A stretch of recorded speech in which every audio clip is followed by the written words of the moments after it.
Hello, Aisha. Greetings from Toronto. How are you today? I'm good. How are you?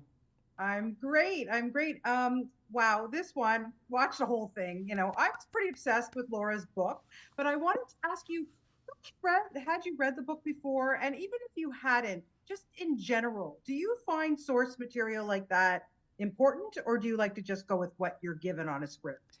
So it's such a good question, and I don't really have a cut and dried answer. I feel like when I am acting, it's really about the script. It's really about what's Yeah. being delivered to you. You know what I mean? And in this case, we were lucky that Laura Dave was writing the show, so I Yeah. I didn't need to go back to the source material to get additional information about the author's intent. You know what I mean? It was all there. And in fact, since you read the book, that the characters in the world were expanded for the show, right? There's more Jules, there's more of these other characters in the show. So I really worked from the scripts here. But if I'm directing, then the source Yeah. material and other supplementary material is really important to me. And I will go and read the book and read, all the stuff about the world and, other supplementary pieces. But I just got to relax and just focus on the script, which was great because they were, beautiful scripts. Exactly. Okay, so Jules is Hannah's BFF. She will do anything for her. I mean, Hannah calls her and she's like, "You do this." What? Okay, I'll do it. So, first of all, two-parter here. I can't imagine that it's really tough being BFFs with Jennifer Garner.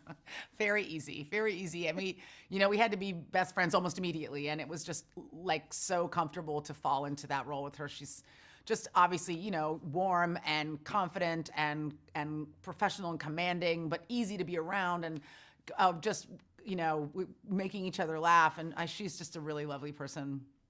Yeah. Okay, so second part, do you have a ride or die that you would do that for? If somebody picked up the phone and said, "Aisha, like, yeah, you need to do this for me," and maybe but you have to do it. Do you have someone like that? I feel incredibly lucky that I have a few people like that who I would do that for and who would do that for me.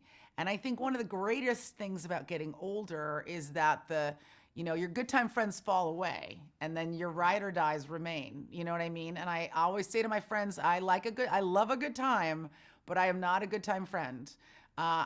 I will show up for you, and in return, I hope that you're the kind of person who will show up for me. So I got some people who are my call in case of emergencies, and I am definitely that person for some of my friends.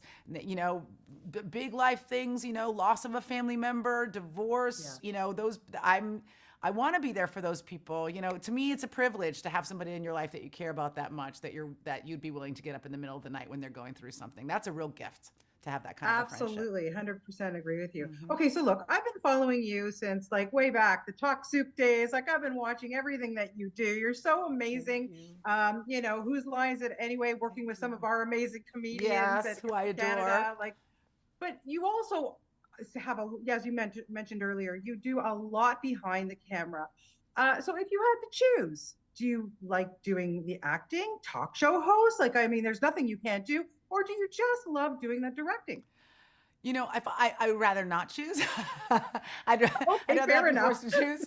But as I get a little older, I'm really passionate about directing, and it's probably where I want to put most of my energy. And that's because I always say, like, when you're an actor, your job is just to care for the other actor or actors in your scene. But when you're a director, you get to care for everyone. You get to take care of Yeah. everyone. And that's, to me, it's not about being like a dictator or a commander. It's about being a coach and really supporting everybody and realizing their own creative potential and giving them the tools and the empowerment they need to do their best work. And I really love that. I'm a cheerleader. I'm in there to, like, tell everybody how stoked I am to be there and how great the day is going to go. And I find directing, like, really fulfilling. So if I had to choose, I would choose that also because I really am very happy to not have to go through hair and makeup and show up to work in sweatpants. So, and then COVID lockdown really turned me into a sweatpants only kind of lady. So Tell me about it. I yeah. have changed my entire wardrobe. I am so with you, girlfriend. I bet you're probably very comfy. I can't see what you're wearing down there, but there you go. Me too. Me too.